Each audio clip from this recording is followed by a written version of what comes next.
آگے فرمایا الذین یؤمنون بالغیب، وہ لوگ جو غیب پر ایمان لاتے ہیں، ویقیمون الصلاۃ، اور نماز کو مسلسل پڑھتے ہیں، ومما رزقناہم ینفقون، اور اللہ کے دیے ہوئے رزق میں سے خرچ کرتے ہیں۔ اب آپ دیکھیں سب سے پہلا لفظ ہے ایمان بالغیب۔ ایمان بالغیب کا پہلا جز جو ہے وہ عقیدہ توحید ہے۔ یعنی جب یہ قرآن نازل ہوا تو کچھ چیزیں ایسی تھیں جو کہ بالغیب نہیں تھیں، جیسا کہ رسول کریم صلی اللہ علیہ وسلم خود موجود تھے، ان کو دیکھ کر، ان کے معجزات کو دیکھ کر اس دور کے لوگوں نے اسلام قبول کیا، قرآن کے نزول کو براہ راست دیکھا، آج یہ آیت ہے، آج یہ آیت ہے، کل یہ حکم ہے، اگلا حکم یہ ہے۔ ان کا ایمان ہم سے کئی گنا اس لحاظ سے مستحکم تھا کہ وہ حقائق کو اپنی آنکھوں سے دیکھ رہے تھے۔ اس کے بعد اور کئی ایسے واقعات تھے جہاں انہوں نے رسالت مآب صلی اللہ علیہ وسلم کو دیکھا، وہی دیکھی، وہاں انہوں نے آزمائشوں سے بھی اپنے آپ کو گزارا، یعنی غزوات ہوئے، جنگیں ہوئی، اپنے گھر بار کو لٹایا، اپنے خاندان سے منقطع ہوئے، بائیکاٹ ہوئے، سوشل بائیکاٹ ہوئے، لیکن وہ لوگ ڈٹے رہے اور ڈٹ کر انہوں نے آپ صلی اللہ علیہ وسلم پر ایمان بھی لائے اور بھرپور طریقے سے آپ کے ساتھ بھی دیا۔ آج جہاں پہ ہم کھڑے ہیں، ہمارا ایمان بالغیب کیا ہے؟ عقیدہ توحید بھی بالغیب، عقیدہ رسالت بھی بالغیب، عقیدہ یوم آخرت بھی بالغیب، عقیدہ بالکتب جو ہے وہ بھی بالغیب، بالرسالت تمام نبی آئے وہ بھی بالغیب۔ یعنی ہمارے پاس سوائے قرآن مجید کے کوئی ایسی اتھینٹک گفتگو نہیں جس کے اوپر ہم نے ڈٹنا ہے۔ جیسا ابھی آپ نے فرمایا سنی سنائی بات کو لے کر آگے چلنا، یہ قرآن نے کہا کہ کسی کے جھوٹے ہونے کی علامت اتنی ہی کافی ہے کہ وہ سنی سنائی بات کو لے کر آگے چل پڑتا ہے۔ عقیدہ توحید ایک ایسا عمل ہے، جز ایسا ہے کہ اگر ہم اس کو جز نہ کہیں، کل کہیں تو سارا دین ہی عقیدہ توحید ہے۔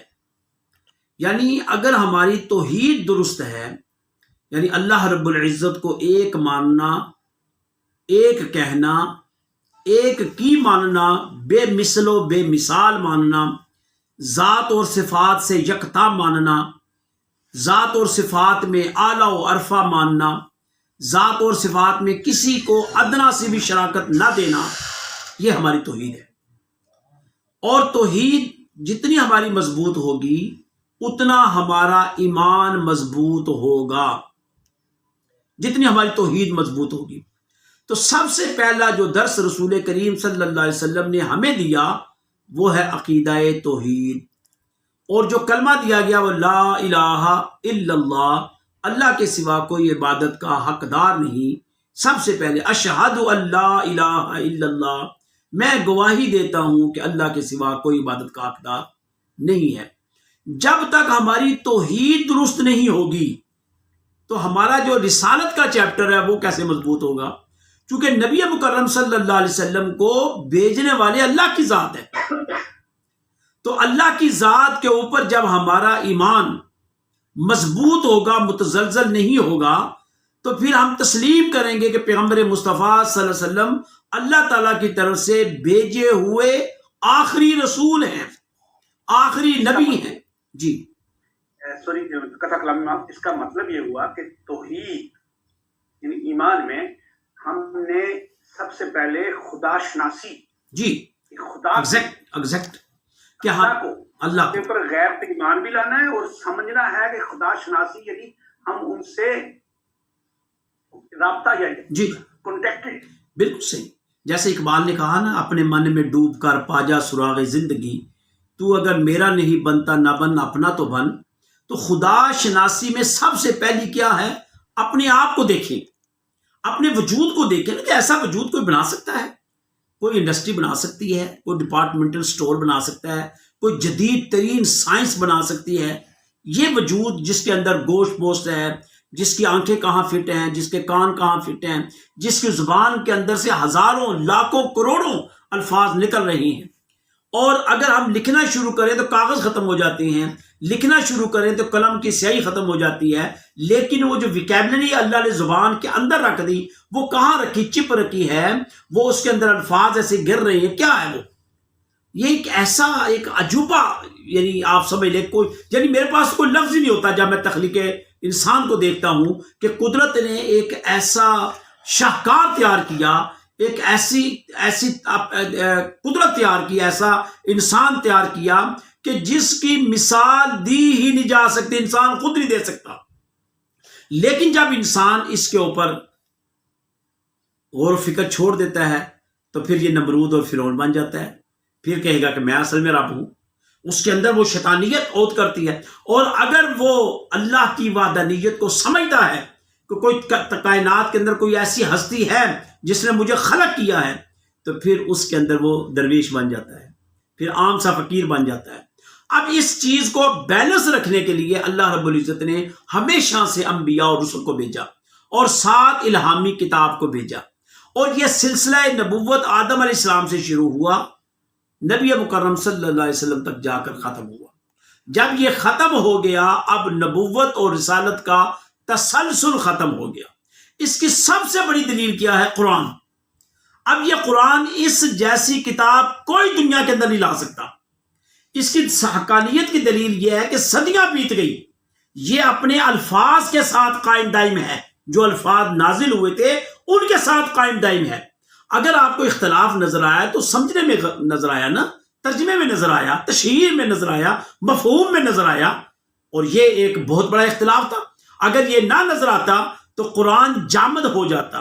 یہی چیز ظاہر کر رہی ہے کہ یہ خالق کی کتاب ہے، نبی مکرم صلی اللہ علیہ وسلم کی عالمگیر نبوت ہے، کہ اس قرآن کو اگر افریقہ کا آدمی ترجمہ کرتا ہے تو وہ اپنے حالات اور واقعات کے تحت کرتا ہے، یورپ کا مسلمان ترجمہ کرتا ہے وہ وہاں کے حالات اور واقعات کو مد نظر رکھتا ہے، مصر کا کرتا ہے وہ وہاں کے حالات اور واقعات کو مد نظر رکھتا ہے، ہندوستان کا کرتا ہے تو وہ یہاں کے حالات اور واقعات کو مد نظر رکھتا ہے۔ جب بندہ اس کا ترجمہ، تشریح، تفسیر پڑھ رہا ہوتا ہے تو اس وقت جج کرتا ہے کہ یہ ایسا ہے جیسے قرآن ابھی ہمارے لیے نازل ہوا، ہماری رہنمائی کر رہا ہے اور ہمیں تنبیہ کر رہا ہے۔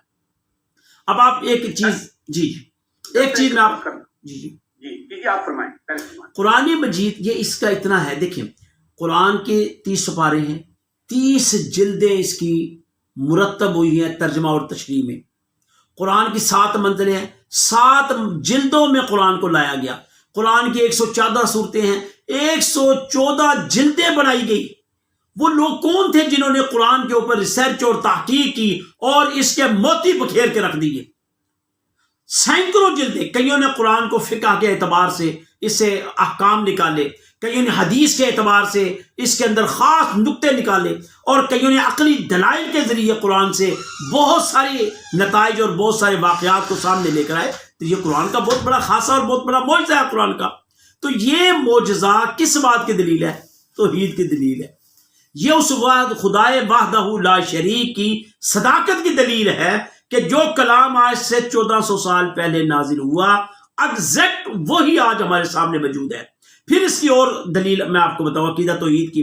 مثلا پوری دنیا کے اندر اب آپ گلوبل میڈیا کے اندر موجود ہیں، سوشل میڈیا کے اندر موجود ہیں، اور اس کے علاوہ اور بہت سارے ذرائع ہیں۔ آپ چلے جائیں یوٹیوب چینل کے اوپر، افریقہ کا قاری لیں، مصر کا قاری لیں، ہندوستان کا لیں، بنگلہ دیش کا لیں، یورپ کی کسی بھی ملک کا لے لیں، اور ان سب، چائنا کا بھی لے لیں، ان سب کی تلاوت اکٹھی کر لیں، آپ کو کسی جگہ ایک ذرہ بار لفظ کے اندر کمی بیشی نظر نہیں آئے گی۔ اس سے ہٹ کر جتنی کتب ہیں، تورات، زبور، انجیل یا اور جو بھی کتب اس وقت تک موجود ہیں، نئے نئے مذہب آئے ہیں، ان کے ایڈیشن میں فرق پڑ جائے گا، ان کی اشاعت میں فرق پڑ جائے گا۔ وہ دوسری دفعہ ایڈیشن چھپے گا، کوئی کمی بیشی ہو جائے گی، تیسری دفعہ چھپے گا، کوئی کمی بیشی ہو جائے گی۔ اب جس نے بسم اللہ پڑھی وہ بسم اللہ الرحمن الرحیم ہی ہے، صدیوں سے بسم اللہ ہی پڑھی جا رہی ہے۔ جس نے الحمدللہ رب العالمین پڑھا، صدیوں سے الحمدللہ رب العالمین اسی طرح کی قرات موجود ہے۔ تو یہ کس بات کی دلیل ہے؟ اس سے بڑھ کر اللہ کی سچائی، اللہ کی حقانیت، اللہ کی قدرت، اللہ کی طاقت کیوں نہیں ہے؟ اب اگلا مرحلہ یہ دیکھنا ہے ہم نے کہ جب توحید اتنی مضبوط ہے، اس نے کہا اللہ پاک نے انا نحن نزلنا الذکر وانا لہ لحافظ، ہم نے اس کو نازل کیا، ہم اس کے محافظ ہیں۔ پھر فرمایا انا انزلناہ فی لیلۃ القدر، ہم نے اس کو نازل کیا اور جس رات نازل کیا اس رات کو عزت دے دی۔ اب آپ دیکھیں یہ قرآن کا ایک خاصہ ہے، لا یمسہ الا المطہرون، اس کو کوئی چھو ہی نہیں سکتا جب تک اس کے اندر پاکیزگی اور طہارت نہیں ہوگی۔ کون سی پاکیزگی؟ اگر اس کے خیالات دہریت والے ہوں گے، وسوسے ہوں گے، وہ قرآن کو نہیں سمجھ سکے گا۔ قرآن کو وہ سمجھے گا جو خالق سے محبت کرتا ہے، کیونکہ قرآن کے وہ لفظ اسی طرح قائم دائم ہیں جس طرح لسان مصطفیٰ صلی اللہ علیہ وسلم سے نکلے تھے۔ ایگزیکٹ آقا علیہ الصلوۃ والسلام نے یہی لفظ نکالے، آج ہم وہی پڑھ رہے ہیں۔ یہ خاصہ جو ہے یہ کسی کتاب کو حاصل نہیں۔ جب ہمارا ایمان اس طرح پختہ ہوگا، یہ ہماری ابتدا ہے، اس کے بعد پھر ہم آسمان کو دیکھیں گے، زمین کو دیکھیں گے، پانی کو دیکھیں گے، ہوا کو دیکھیں گے، درختوں کو دیکھیں گے، چرند اور پرند کو دیکھیں گے، حشرات الارض کو دیکھیں گے، ہوا اور فضاؤں کی مخلوق کو دیکھیں گے۔ پھر انسان نے ترقی کی، اس خدا کی مخلوق کو کہیں خوردبین سے دیکھا جا رہا ہے، کہیں کھدائی سے دیکھا جا رہا ہے، کہیں جناب مختلف قسم کے بیرومیٹر لگا کر ان کے ذریعے مخلوقات کو دیکھا جا رہا ہے۔ لیکن مخلوق بنائی کس نے؟ وہ خالق کائنات ہے۔ تو یہ ایک الگ بات ہے کہ مسلم کمیونٹی نے بس اس کو عبادات تک تو رکھ لیا، اس کے ڈپ میں نہیں گئے۔ جب مسلمان جب تک سائنس اور ہر دور کے تقاضوں کے مطابق علم کے حصول کو اپنے لیے لازم سمجھتے رہے، مسلمان بام عروج پر رہے ہیں۔